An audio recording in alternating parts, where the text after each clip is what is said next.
नोखा मंडी क्षेत्र के 6 परिवार के 6 मुखिया लोग देशनोक बारात में आए थे और वहाँ से जब वापस जा रहे थे तो देशनोक में एक पुल बना हुआ है।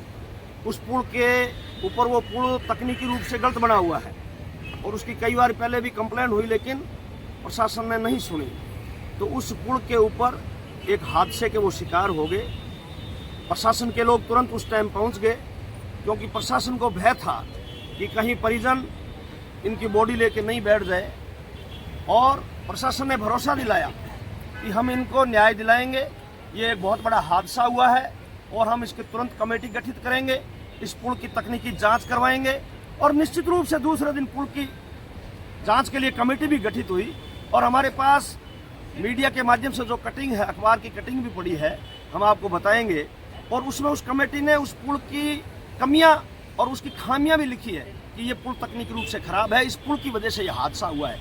और वैसे भी पहले 30-40 लोग वहाँ पे उस पुल के अंदर उस हादसे के शिकार हुए हैं। तो हमें प्रशासन ने भरोसा दिलाया कि हम निश्चित रूप से, राम रूठता है तब राज मदद करता है, तो निश्चित रूप से हम इन परिवारों की मदद करेंगे, इनको न्याय दिलवाएंगे। लेकिन बड़े दुख की बात है कि 25 और 26 दिन बीत जाने के बाद भी आज राजस्थान की सरकार, राजस्थान का शासन, राजस्थान का प्रशासन और जिले का प्रशासन कुंभकर्ण की नींद में सोया हुआ है। इनके कान पर जूं नहीं रेंग रही है। इसलिए सैन समाज ने और 36 कौम ने ये बीड़ा उठाया है कि हम इन परिवारों के लिए, इन माताओं बहनों के लिए, आज ये जो महिलाएं बैठी है इनके सिर के ऊपर से साया उठ गया। इन्होंने अपने पति को खोया है। ये भोला भाला बच्चा जिसका आप रूप देखिए, इसने अपने पिता को खोया है। ये 90 साल के हमारे बुजुर्ग, इन्होंने अपने बेटे को खोया है। तो 6 परिवार जिनके घर बंद हो गए, जिनके चूल्हे जलने बड़े मुश्किल है, तो ये सर्व समाज के लोग बैठे हैं, 36 कौम के लोग बैठे हैं। हमने सरकार को चेतावनी दी है कि भाई 14 अप्रैल तक या तो हमें न्याय दे, नहीं तो हम 15 अप्रैल से इस न्याय की लड़ाई में सम्मिलित होंगे। हमारी कोई ज़्यादा बड़ी मांगे नहीं है, हमारी 2 मांग है कि एक तो प्रत्येक परिवार को 50-50 लाख रुपए मुआवजे के रूप में दिए जाए और एक परिवार को संविदा पे नौकरी दी जाए। जब हम सरकार में थे, जब हमारी सरकार थी पूर्ववर्ती सरकार, और उस सरकार के अंदर अशोक गहलोत मुख्यमंत्री थे, तो मैं आप सब लोगों को बताना चाहता हूं, उदयपुर के अंदर एक ऐसा हादसा हो गया, कन्हैयालाल दर्जी की मौत हो गई। उस मौत के ऊपर हमारी सरकार ने तुरंत 50 लाख रुपए और उस परिवार से 2 लोगों को नौकरी दी थी। हम तो एक ही आदमी की नौकरी मांग रहे हैं। इसलिए ये सारा कुनबा बैठा है। हम टकराएंगे, हम लड़ेंगे, हम पीछे नहीं हटेंगे जब तक इन परिवारों को न्याय नहीं मिले। इस मांग को लेकर ध्यान रखें। बीकानेर जिला देहात जिला कांग्रेस कमेटी के पूर्व अध्यक्ष महेंद्र भाई गहलोत जुझारू, ये एक सैन समाज के ही नहीं, ये 36 कौम के संघर्ष समिति के नेता हैं। मैंने जब से इनको देखा, ये किसी न किसी के मानवता के नाते सबका साथ निभाया है। और आज 25 दिन हो गए हैं इस घटना को घटे। मैं उन 6 को तमाम कोटि नमन करती हूँ। और मैं यहाँ बैठी हूँ जब से मैंने पूर्व वक्ताओं से सुना है कि जब वो इसमें सौदागृह में थे, तब महेंद्र भाई गहलोत सबसे पहले पहुंचे और उन्होंने प्रशासन से बात की और प्रशासन ने इनको आश्वासन भी दिया कि हम आपकी मांग मानेंगे। लेकिन बड़े दुख के साथ ये कहना पड़ रहा है और यह धरना प्रदर्शन देना पड़ रहा है कि 25 दिन के बाद भी सुनवाई नहीं हुई। ये गूंगी बहरी सरकार ये क्या कर रही है? यदि इनके घरों में ऐसा हो तो ये क्या करेंगे बताओ? अनहोनी ना होए, होनी तो होके रहे। ये घटना कोई सैन समाज की घटना नहीं है, ये मानवता के नाते आकस्मिक घटना है जो घट गई है।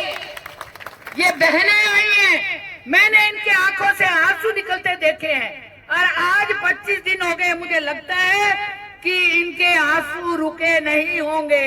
मैं महिला हूँ, मैं इनका दर्द समझ सकती हूँ। ये रो रो के बेहाल हो चुकी है, यहाँ पे बैठी है।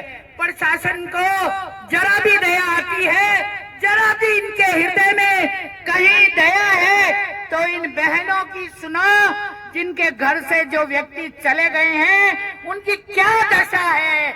आप देखें, मेरा भी दिल भर आया इनको देख के, ये क्या हो गया।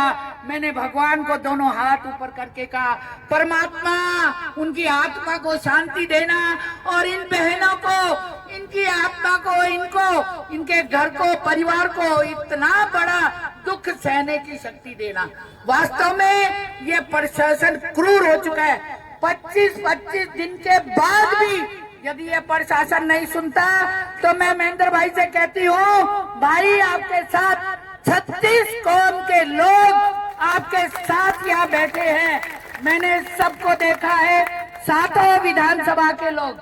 ये सेन समाज का एक मामला नहीं है, ये 36 कौम का मामला है। घटना तो किसी के साथ भी घट सकती है, किसी के साथ भी हो सकती है। घटना सूचना देके नहीं आती है, घटना घट चुकी है। वह परिवार के लोग वो बहुत दुखी हैं। ये तो आप बहुत शाबाशी के पात्र हैं जो आपने सेन समाज को जगाया और उनके लिए इतना बड़ा धरना प्रदर्शन करा है। मैं समझती हूँ कि अब मैं ये कहना चाहती हूँ प्रशासन से, प्रशासन आप अपनी आंख और कान खोल ले। जो हमने मांगे रखी है 50-50 लाख की प्रत्येक व्यक्ति को सहानुभूति राशि दी जाए और इनको सुविधा के रूप में इनको नौकरी दी जाए। मेरा इतना ही कहना है। बहनें बैठी हैं, इनका बहुत दुखी है मन, मेरा भी इनको देख के बहुत मन दुखी है। जब समाचार पढ़ा तो पैरों के नीचे से धरती खसक गई। आए हाय, विधाता ने ये क्या किया है, एक ही परिवार के 6 लोगों को लील लिया है। ऐसा क्यों किया परमात्मा, ये विधि का क्या है, ये क्या हुआ। बहुत दुख के साथ कहना पड़ रहा है। भाई लोगों, अंत में यही कहती हूँ कि आज इतने लोग आए हैं, पहला ये धरना प्रदर्शन है। आगे जब तक हमारी मांगे पूरी नहीं हो जाती, इसी तरह आप लोग डटे रहे, भाई को विश्वास दिलाए, इसका आत्मबल मजबूत करे। ये हमारे साथ है, हम इनके साथ है। इन्हीं शब्दों के साथ आप लोग इतनी संख्या में